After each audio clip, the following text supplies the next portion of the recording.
Bismillahirrahmanirrahim. Assalamu alaikum wa rahmatullah.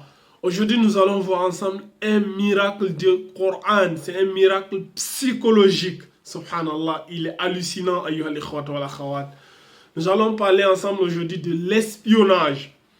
L'espionnage, c'est une grande catastrophe qui frappe notre époque d'aujourd'hui. Qu'est-ce que les scientifiques disent? Ceux qui ont recours à cette pratique ou ceux qui sont obsédés par l'espionnage, les scientifiques disent que cela amène ce qu'on appelle le stress. Tout le temps, tu es stressé. Ça amène quoi? La peur. Tout le temps, tu as peur. Tu n'es jamais tranquille. Ça amène aussi ce qu'on appelle les pensées négatives. Tout le temps, tu es négatif. Tu es pessimiste. Et ça entraîne les émotions négatives. Et tout cela mélangé te mène tout droit vers la dépression. La dépression, subhanallah. Qu'est-ce que Allah subhanahu wa ta'ala, il nous dit à propos de cela? Allah il nous dit dans la sourate Al-Hujurat, la sourate 49, verset 12. Allah subhanahu wa ta'ala nous dit: Ya ayyuhallazina amanu, ô vous qui avez cru, Ya ayyuhallazina amanu jtanibu kathiran minaz-zanni inna ba'da-zanni ism.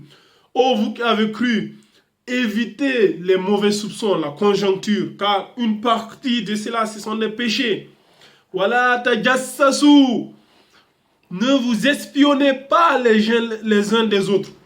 Subhanallah. Allah il dit: Wala tajassasu. Faut pas vous aller vous espionner les uns les autres. Wala yaghtab ba'dukum ba'da. Ne vous médisez pas les uns les autres. Ayuhibbu ahadukum an ya'kula lahma akhihi maytan fakarihtumuh. Est-ce que l'un de vous aimerait manger la viande de son frère qui est mort? Vous aurez horreur de cela. Mais quand tu médites de quelqu'un, c'est comme si tu mangeais sa viande alors qu'il vivait. Wattaqullah, craignez Allah. Inna Allah tawwabur rahim. Allah, il est grand accueillant au repentir. Subhanallah. La suite logique, c'est quoi? Ça commence d'abord par un mauvais soupçon. Lui, je ne le sens pas. Lui, il a l'air bizarre. Lui, et la seconde étape, c'est quoi?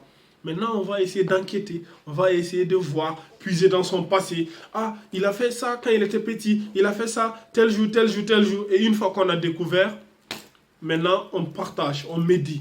Et ça, c'est une grande catastrophe. Et subhanallah, Allah, il nous parle de ça il y a plus de 1000 et quelques années. Et les scientifiques aujourd'hui nous confirment que c'est un mal. Aujourd'hui, vous allez les voir sur Instagram, sur les réseaux sociaux. C'est comme des mouches. Ils ne cherchent que le mauvais. Ils sont là, ils sont abonnés à ton compte. C'est-à-dire, il est là, zéro abonnement, zéro abonné, zéro photo. Tu sais bien que c'est un espion. Il est juste là pour espionner. Il cherche que quelque chose qui est négatif pour pouvoir partager aux autres. Tu vois? Et c'est mauvais. Souvent même, tu mets ton compte privé, mais il va aller chercher des logiciels, des applications hyper pour venir t'espionner, qu'ils sont prêts même à payer à des fortunes incroyables juste pour pouvoir t'espionner. Il y a aussi ceux qui sont en couple. Tu es en couple avec une personne et tu ne fais pas confiance, tu passes ton temps à l'espionner, tu deviens comme un agent de la FBI ou de la CIA, on ne sait pas.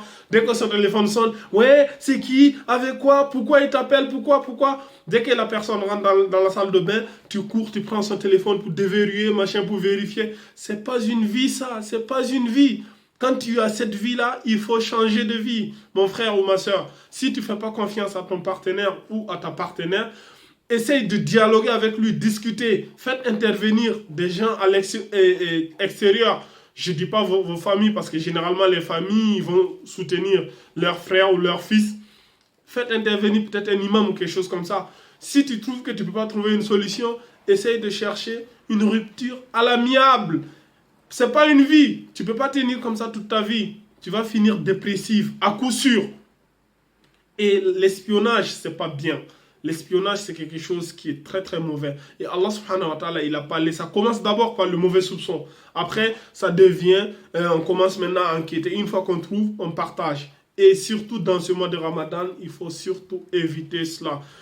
Et aussi ceux qui sont en couple, comment on appelle ça, la base du couple, c'est la confiance. Et pour avoir un partenaire de confiance, il faut faire un bon casting dès le départ. Aujourd'hui, les gens ils se basent que sur la beauté, l'aspect physique, l'aspect financier, machin. Alors que le messager d'Allah sallallahu alayhi wa sallam a dit, prenez la personne qui craint Dieu, qui a un bon comportement, qui adore Allah et tout. Et nous, on met ça de côté. Après, maintenant, quand on se marie, maintenant, on devient des espions. On commence à espionner gauche à droite et on vit des relations vraiment bizarres. Au bout de 3 mois, tu les vois, j'en peux plus, j'en ai marre, frère. 3 mois de mariage, t'en as marre, tu vois. Ça veut dire que le casting est très très mauvais de nos jours. Et qu'Allah subhanahu wa ta'ala nous facilite à éviter ce péché-là. Que la paix soit sur vous. Hadha wa alam wallahu azza wa jalla ala alam. Subhanakallah wa hamdik. Ashhadu an la ilaha illa anta astaghfiruka wa atubu ilayk.